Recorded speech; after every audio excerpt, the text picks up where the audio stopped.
Padawan, volvemos a hablar de ciencia ficción.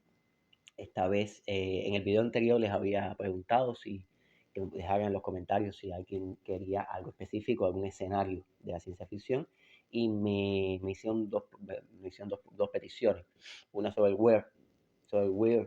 raro latinoamericano, y otra sobre el cyberpunk latinoamericano, más concretamente el cyberpunk caribeño. Y entonces, como me toca más de cerca el cyberpunk caribeño que el Wii latinoamericano, hablaré del cyberpunk y ya aprovechamos y cerramos este escenario que comprende cyberpunk, distopías y cyberpunk caribeño. Así que continuamos con los escenarios de la ciencia ficción. Ahora bien, antes de hablar del cyberpunk latinoamericano y del cyberpunk caribeño, es bueno definir unas cuantas cosas, ¿no? Y ahí es la parte en la que estamos definiendo. Definir Latinoamérica es complicado, ¿no? A mí, normalmente soy un hombre de café, pero ahora estoy un poco acatarrado, así que estoy tomando té. Les decía que el, es importante eh, considerar, hacer unas consideraciones previas antes de entrar en qué diferencia el cyberpunk caribeño o el cyberpunk latinoamericano del resto de los cyberpunk. La ciencia ficción es una literatura que explota, es una literatura de extrapolación y explota fundamentalmente los medios sociales. Recordemos que la ciencia ficción surge durante la industrialización, surge durante el paso a la modernidad. Y como surge durante el paso a la modernidad es atemorizante. Y si no, eh, imagínense cómo es el mundo hace 20 años sin redes sociales y comprendan que estos cambios en la dinámica social, estos cambios que imponen la dinámica social hace 20, hace 40 años, cuando ni siquiera había teléfonos celulares, ni existía el Internet de las cosas, mucho menos la inteligencia artificial, se darán cuenta de que es atemorizante el cambio y el mundo moderno. Y entonces el arte se ve representado, por supuesto, ¿no? Imaginémonos un mundo donde en muy poco tiempo se descubren los aviones, se descubre se inventan los aviones, se inventan los automóviles, se inventan el ferrocarril, se inventan un montón de la máquina de Watt, se inventan un montón de cosas que cambian la vida para siempre y eso es atemorizante para la persona normal que antes no era así. Y entonces esto que es la modernidad genera determinado tipo de literatura como lo es la ciencia ficción. Genera la literatura de fantasía que idealiza el pasado, y de ahí toda esta literatura de fantasía y de fantasía heroica de la que hablaremos más adelante, en la cual se idealiza el pasado, toda esta fantasía épica de espada y hechicería, está idealizando los cantares de gesta y los caballos medievales, está idealizando el pasado moral, el pasado épico, que ya no tiene la modernidad, que la modernidad ha erradicado. Y el otro tipo de literatura, el de la anticipación científica, el del futuro, el de los viajes de descubrimiento, el de romance científico, es una literatura pro ciencia, pro tecnología, más pro tecnológica que pro científica. Y que explota, por supuesto, los miedos de la sociedad ante estos cambios. Entonces, todos los escenarios de los que hemos hablado hasta ahora, hemos hablado del cyberpunk, hemos hablado como caso particular de la distopía y otros escenarios que hablaremos a continuación, todos estos escenarios surgen en el primer mundo, en el hoy llamado primer mundo, que en aquel momento eran las potencias industriales o las potencias colonialistas. ¿Por qué? Porque era donde ocurría el fenómeno de la modernidad. Los países productores de materia prima, los países que después fueron el tercer mundo, no tenían el problema de la modernidad. La vida para ellos era exactamente igual que antes, mala. Entonces, no había un cambio, no había que preocuparse por el cambio como pasaba en el mundo desarrollado. Pero con el tiempo, la modernidad llega a todas partes, la globalización hace que el desarrollo tecnológico tenga un impacto global, no solo la globalización, ¿no? Las guerras mundiales fueron una consecuencia de esta misma industrialización, de este exceso de modernidad, que eso tuvo un impacto al final sobre todas las naciones, sean ricas o sean pobres. Entonces, en el caso concreto de la literatura en español de Hispanoamérica, porque Hispanoamérica podría decir que se divide en dos: España, que pertenece a Europa, que culturalmente pertenece a Europa, y Hispanoamérica o Latinoamérica, para poder incluir a los países de habla portuguesa y francesa, eh, pertenecen a América, que es distinto, que es diferente. Entonces, América podría decirse que se divide en dos, y no es América del Norte y América del Sur. No vamos a establecer una división geográfica o una división idiomática, porque si decimos Latinoamérica, si definimos Latinoamérica como los países cuya lengua tiene un origen latino, estamos excluyendo a Jamaica, estamos excluyendo a Belice, estamos excluyendo a las Bahamas, estamos excluyendo muchas islas del Pacífico que son anglosajonas. Sin embargo, no se habla de la América sajona. O sea, la división de América es mucho más simple que eso. Es la América rica y la América pobre. Es la América que tiene un Producto Interno Bruto por encima de, que son Estados Unidos y Canadá, y la América que tiene un Producto Interno Bruto por debajo de, hasta menos infinito, donde estamos nosotros. Esto es la división realmente de América. Es decir, el norte de América, o mayoritariamente en el norte de América, porque México pertenece al norte de América y sin embargo no está en el selecto club de las naciones desarrolladas.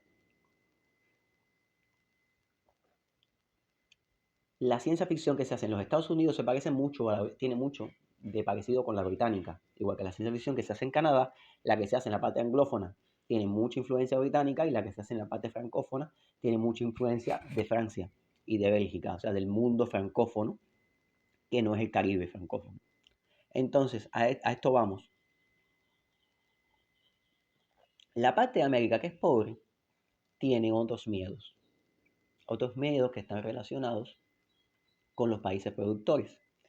Tiene un miedo que tiene que ver no con el rápido desarrollo de la tecnología, sino con el rápido deterioro de la tecnología. Me explico.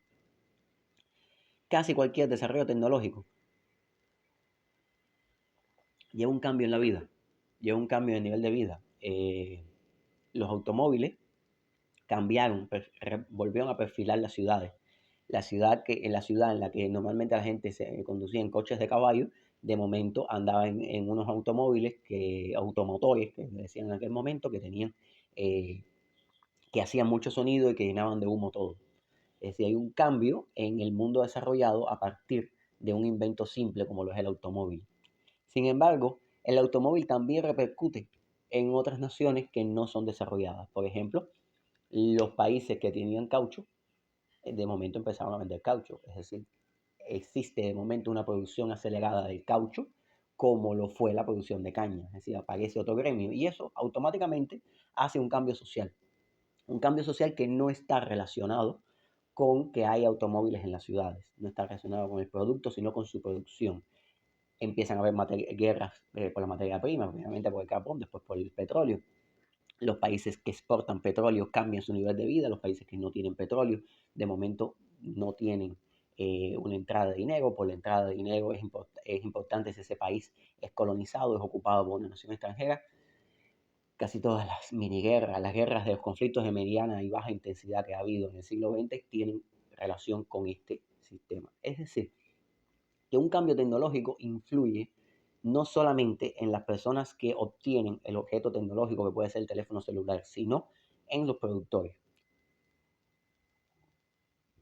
Los microchips tienen dos componentes. La componente de los jóvenes que en el primer mundo están todo el tiempo sentados frente al celular, y los jóvenes que en los países del tercer mundo que producen los microchips para esos teléfonos celulares están trabajando en condiciones infrahumanas. Es decir, son dos caras de una misma moneda. O sea, el mismo desarrollo tecnológico, el mismo invento genera dos problemas, que son dos problemas, pero también son dos beneficios. Es decir, los teléfonos celulares han mejorado nuestra vida indiscutiblemente, y muchos países han mejorado su Producto Interno Bruto y su economía vendiendo determinada materia prima que antes no era cotizada y ahora sí, porque están los celulares.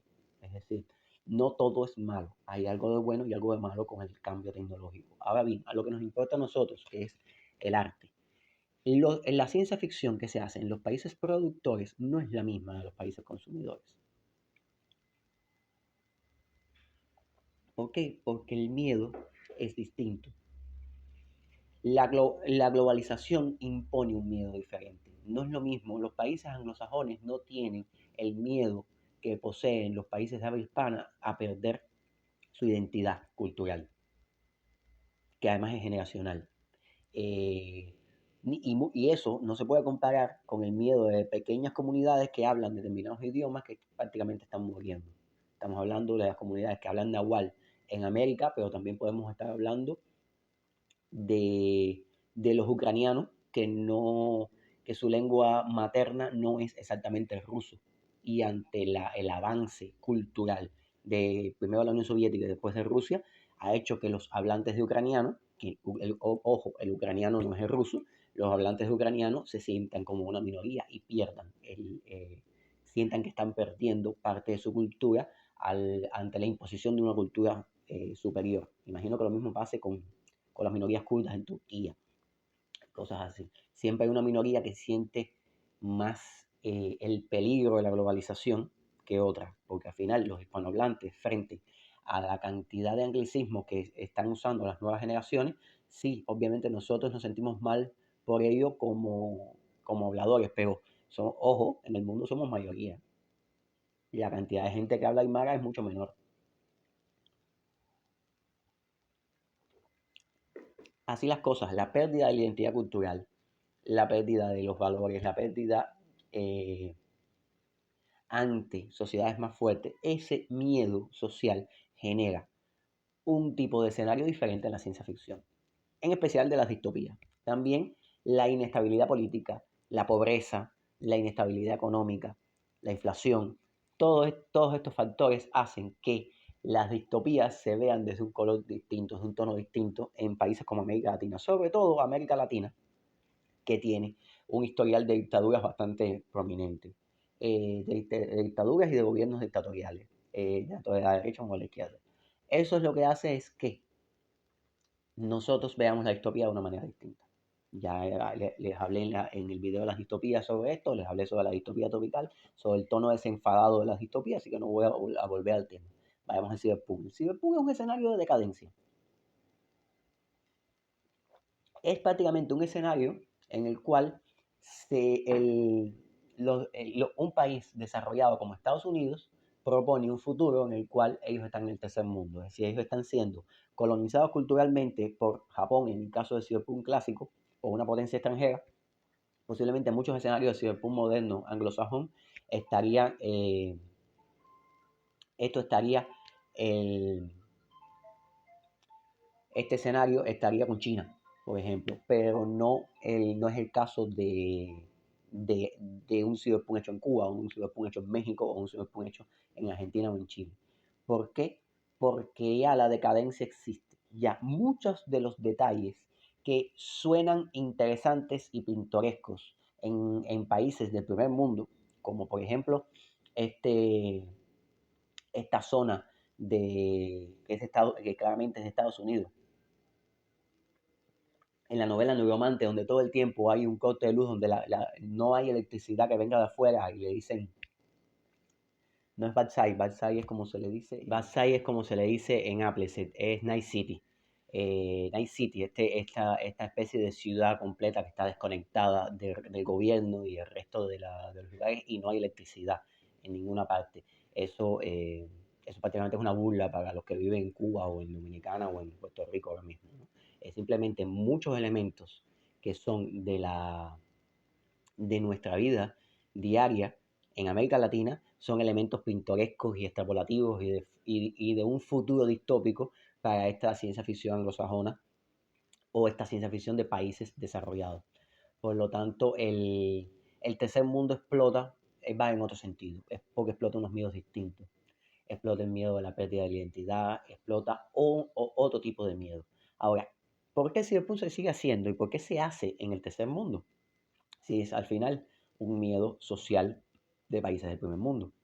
Bueno, creo que la esencia está en que el verdadero espíritu del cyberpunk está en la trascendencia.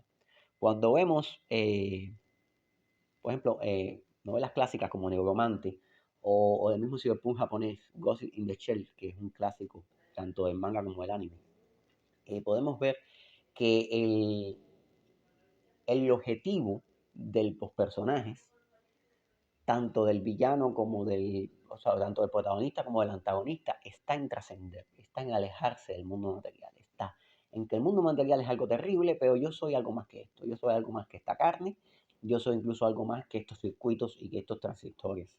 Es ver Internet como un espacio de libertad. Ver en el caso en la matriz, en el caso de la matriz de Neuromante es la matriz y en el caso de Ghost in the Shell es la red. Pero es ver el ciberespacio como un espacio de libertad. También el universo meta en Snow Crash también tiene este carácter, ¿no? Y tiene que ver con la trascendencia, con una trascendencia espiritual. Y creo que ese sentir, ese es un sentir muy común en el tercer mundo, ¿no? La vida va mal y no hay esperanza, pero soy algo más que esto. Soy algo más que la basura, soy algo más que la explotación, soy algo más que la miseria. Por lo tanto, es lógico que este miedo, el miedo a que lo material termine por poseerme totalmente, se usa mucho. Se usa mucho y es parte del cyberpunk mexicano y es parte de muchos cyberpunk que se ha hecho en el Cono Sur, en Argentina y en Chile. Ahora bien, cuando hablamos de esta religiosidad, no religiosidad, sino de esta espiritualidad, de esta trascendencia de lo ideal, de soy más que la carne, caemos en un punto de vista, en una mirada que no es única. O sea, que América Latina la tiene, pero que el Caribe lo posee, creo que en demasía. Que es algo que un escritor cubano se dio cuenta enseguida, Alejo Carpentier, que es lo real maravilloso. Es decir, en el Caribe miramos las cosas desde un punto de vista, con un nivel de realidad que no es exactamente el real. Alejo Carpentier, que es un escritor de realismo, o sea, que él expresaba la realidad, nada más que él llegaba a novelas históricas, apenas tiene un solo relato fantástico, que más bien es una historia crepuscular entre lo fantástico y lo real. Carpentier, que siendo un escritor de realismo, él se dio cuenta de que había una maravilla en la percepción de la realidad de las personas del Caribe. Y lo expresó y lo llamó lo real maravilloso. Entonces, esto real maravilloso, cuando lo llevamos al escenario moderno o hipermoderno, al escenario de las redes sociales, al escenario del ciberespacio, al escenario de Internet, al escenario del hipercapitalismo o de la decadencia social, que no solamente existe en el capitalismo, también existe en el socialismo americano. Cuando mezclamos todo esto y cuando le damos el punto de vista de lo real maravilloso, el punto de vista extraño, eh, bueno, ahí salen cosas como el weird y salen cosas como el cyberpunk que se hace en el Caribe. Y a eso es a lo que voy. Neuromante, no, con De Cero, su segunda parte. Con De Cero. Con De Cero Neuromante introduce a los Rastafari, que son un elemento caribeño. Los introduce como un detalle colorido. La forma de hablar de los rastas, etc. Muy llamativo y muy interesante. Pero que llamó la atención de los lectores caribeños, obviamente, desde el principio. En la segunda parte aparecen los loas del vudú. Los loas del vudú haitiano aparecen en Conde Cero, en la segunda parte de Neuromante. Claro, al final, cuando tú llegas al meollo de la novela, cuando tú llegas al final de la novela, te das cuenta que son inteligencias artificiales que toman forma de los loas del vudú. Ahora bien, eso es obvio porque Neuromante está escrita por un anglosajón, por William Gibson, que es canadiense. Ahora bien, cuando los escritores son del Caribe y ven su realidad, ven su nivel de realidad, lo real para esta persona, para este escritor del Caribe, no es el mundo pragmático anglosajón, es un mundo religioso, es un mundo espiritual, es un mundo lleno de deidades, lleno de criaturas, realmente lleno de criaturas, pero estás haciendo ciencia ficción basada y con una estética que está basada en la realidad y tu realidad es tan o más atroz que la distopía cyberpunk que tú estás expresando. Obtienes cosas interesantes y llegas con más facilidad a una cosa que a los norteamericanos y a los británicos y a los anglosajones en general les cuesta mucho trabajo, que es mezclar la fantasía con la ciencia ficción.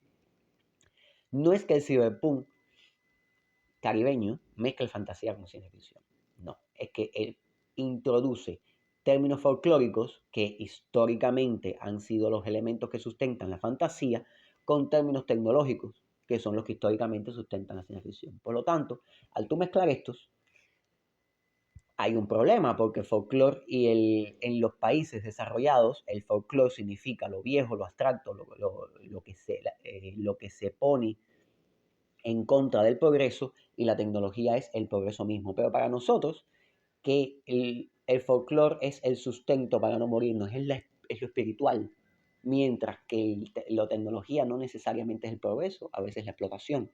Por lo tanto, el folclore está por arriba. Es decir, el folclore existe dentro de la tecnología, existe como sustento, como el software al hardware. Y así es como sucede en el Caribe con el cyberpunk. Es normal, fue para mí como autor, fue un paso normal introducir a los orichas de la regla de Ocha, de la religión afrocubana, en, eh, en el ciberespacio de Avan Underwater. Del mismo modo que para ganar los Hawkinson, colocar los Ocha en su historia era natural. Del mismo modo que para Rita Indiana, eh, colocar a Olokun como parte de esta historia, de este viaje en el tiempo que hace el personaje a través de la deidad Olokun del panteón Yoruba afrocaribeño.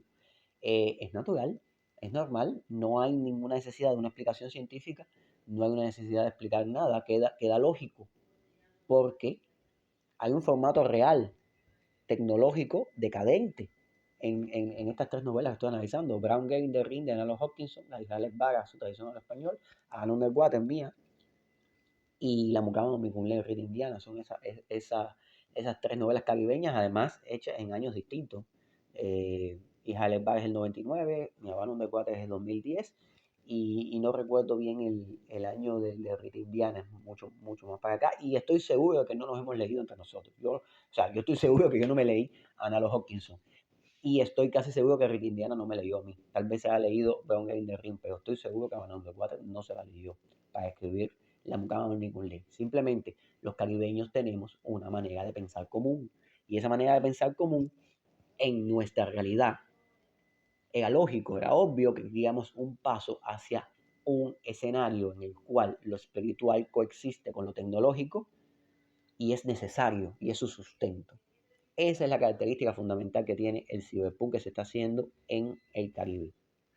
La mezcla.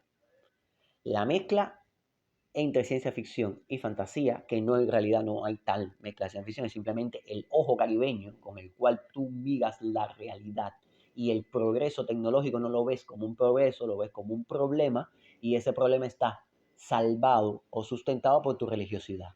Y la otra mezcla que hay es la mezcla cultural que tiene el Caribe. O sea,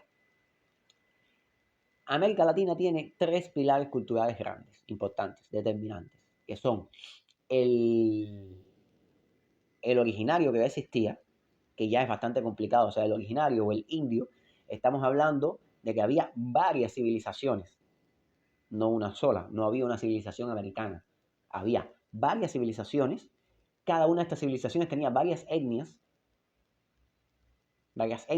idiomas, varias culturas, y fuera de estas grandes civilizaciones había todo un conjunto de pequeñas civilizaciones, pequeños estados o pequeñas poblaciones. Es decir, estamos hablando de un continente completo profundamente diverso. No estamos hablando del indio americano y ya. Estamos hablando de qué parte de América vamos a hablar, y qué porción de la cultura india está ahí. El otro pilar es el español, el europeo. El europeo llega, y estamos hablando ya culturalmente de Latinoamérica, llega por Portugal y por España. España ya de por sí era una pléyade de culturas. De todos las colonias, los países colonizadores, de todos los países que llegaron a América, de todas las grandes potencias europeas de América, creo que la más diversa era España. Para empezar, acababa de tener una guerra civil entre dos grandes religiones, los musulmanes y los cristianos. Y los cristianos, no todo el norte de España es el mismo. Dice, no, bueno, traten de decirle a alguien traten de decirle a un catalán que es igual que una persona de Madrid, traten de decirle a una persona de Barcelona que es igual que una persona de Madrid, y ya verán el problema en el que se meten. E igual todo el sur musulmán, también era diferente y muy diverso. Por lo tanto, la cultura colonizadora, por decirlo en algunos momentos, la cultura que llegó a imponer, que llegó con el poder, que llegó a administrar América, ya de por sí era diversa. Y la tercera, que es la mano de obra que llega por la esclavitud de África, estamos hablando de que partamos del hecho de que África no es un país, es un continente más complejo incluso que América, tiene montones de etnias, montones de países, montones de imperios, imperios que surgían, imperios que caían, tenía incluso su propio sistema de esclavitud en esa época, y lo que llegó a América es simplemente una parte de las naciones que fueron esclavizadas, o sea, resultados de guerras civiles, resultados de guerras entre imperios, resultados de sistemas de explotación muy propios de determinados países, y las naciones, Portugal, España, Francia y el Reino Unido, y Holanda también, compraron esclavos en distintos puertos. Por lo tanto, no existe un africano. La diáspora africana es el conjunto, es una pléyade de muchas culturas y de muchas civilizaciones, que a su vez es un por ciento de la cultura africana. Es decir, hay una parte de la cultura africana que no llegó a América. Por lo tanto, y ahí está mi problema con del afrofuturismo, del cual le dedicaré un video o dos videos solo a eso. No me meteré en afrofuturismo todavía. Simplemente estoy diciendo que es profunda, los tres pilares de la cultura americana, en especial de la caribeña, que por el sistema de la plantación, por la caña, tuvo una población africana mucho más fuerte. Estamos hablando de tres pilares muy grandes, y cada uno de esos tres pilares era espantosamente complejo, no era un continuo. Es por eso que cuando tú analizas la cultura afrocubana, no es igual en el occidente del país que en el oriente del país. Y no es la misma que en Haití, ni que en República Dominicana, que están en la misma isla. Y no es la misma que Europa. Sin embargo, tiene muchos elementos comunes, muchísimos elementos comunes. Y lo mismo pasa con la cultura española. No llegaron los mismos colonos, no llegó la misma migración del mismo lugar de España, no llegó a Veracruz, a México, que la que llegó a Colombia, que la que llegó a la parte oriente de Cuba. Es distinta también. ¿Por qué? Porque en los barcos se bajó mucha gente y ya aquí había más gente. Por lo tanto, toda esa mezcla, toda esa trenza cultural, toda esa mezcla cultural está mezclada, es parte de nosotros y está en nuestro folclore. Y como ya decimos, el cyberpunk usa el folclore, lo mezcla. Y es por eso que en una red informática de un cuento cyberpunk del Caribe puede haber cualquier cosa, desde un Ouija hasta un Oricha, hasta un Loa. Y ese es lo interesante, eso es lo que yo considero bello y maravilloso del cyberpunk caribeño, porque tiene la magia del Caribe y al mismo tiempo está escrito, o sea, no, en los años 80 no se escribía cyberpunk en el Caribe. Se escribe ahora porque es que ahora el escenario de la decadencia, el escenario de la distopía, el escenario de, de las potencias extranjeras vendiéndonos una tecnología que no necesitamos, pero igual la estamos comprando, el escenario del ciberespacio, el escenario de la propaganda, el escenario mediático, todos esos escenarios ahora es que los tenemos como parte de nuestra realidad. Y por supuesto, los problemas de nuestra realidad, los artistas lo proyectan en su arte. Y eso es básicamente las características del escenario cyberpunk caribeño. El escenario de cyberpunk caribeño es como que un terreno nuevo, es una dimensión nueva, no voy a decir que sea el mejor escenario, aunque es el que más me siento yo cómodo, porque soy un escritor caribeño, pero no es tampoco un escenario único ni definitivo para el cyberpunk. Simplemente los escenarios de decadencia no mueren porque sociedades decadentes siempre hay y miedo a la decadencia siempre hay. Miedo a la decadencia en los países que no son decadentes y miedo a seguir en la decadencia, a que la decadencia se perpetúe en los países que ya son decadentes. Debería decir somos decadentes. Entonces, ese es el cyberpunk caribeño. Y el cyberpunk latinoamericano, esencialmente. Entonces ya cerramos ya los escenarios distópicos, ya los cerramos aquí, y entonces pasaremos en el próximo video a otro punto. No se me olvida lo del weird latinoamericano, pero antes de llegar a él, antes de llegar a ese escenario, me gustaría ver otros escenarios un poco más básicos y un poco más o sea, en el próximo video volveremos a los principios del siglo XX y a la ciencia ficción de los países desarrollados, y después lo iremos deconstruyendo. El próximo vamos a hacerlo sobre la ucronía. Que no sea un solo video, porque de la ucronía nacen otros escenarios o subescenarios. De hecho, sale todo un zoológico de escenarios que escojo la ucronía precisamente porque están un poco, estos hijos de la ucronía están un poco relacionados con el cyberpunk también, sobre todo con la extensión punk y con la distopía y cosas así. Así que no los voy a dejar con la intriga, a ver si esperan al próximo video y le dan like, ponen comentarios, esas cosas que dicen los youtubers, aunque si no quieren hacerlo no lo hagan. Y si les parece muy aburrido mis videos, les repito, hay videos de gaticos, hay videos buenísimos de la Guerra de las Galaxias por ahí, así que no se sientan en un compromiso de verme ni nada por el estilo. Así que bueno, jóvenes Power, nos vemos en la próxima.